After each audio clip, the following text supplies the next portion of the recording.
Happy Monday, class, and welcome to Unit 5.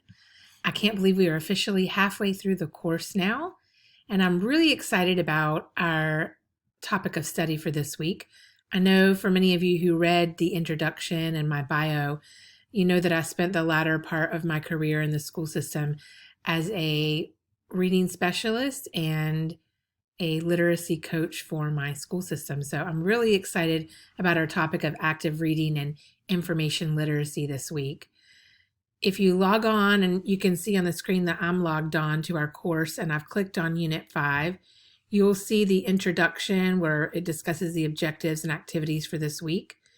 And the activities this week are just your interactive exercises and your discussion board assignment on note taking and types of reading.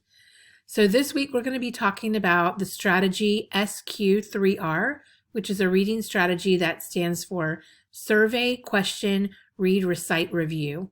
And this week you're going to be discussing how this strategy is similar to how you've read previously before the course, or how it may be different from the way that you've read previously.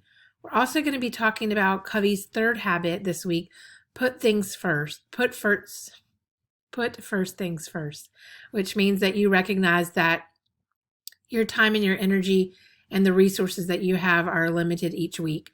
And that's why it's important to prioritize. So knowing that, you're going to be discussing how you can prioritize your reading in your daily schedule.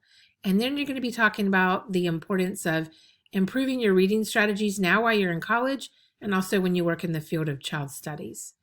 Please remember that your initial post is due by Wednesday and your two peer replies are due by Sunday at midnight. I also wanted to show you or remind you that when you go to the discussion board, like I'll go to Unit 5 now, and you'll see it's blank because it hasn't begun yet. No one's posted. But I always create a thread and I start the discussion by giving you some things to think about. So you should go to the discussion board and you will see my name as the first link so that you can go ahead and read my discussion thread first and just look at any additional resources I provided to you. And I kind of give you some things to think about as you get started. I'd encourage you to use your time wisely this week to get started on your reading and your interactive exercises early in the week so that you can have time to think about the content, take some notes, and be prepared for your discussion on Wednesday.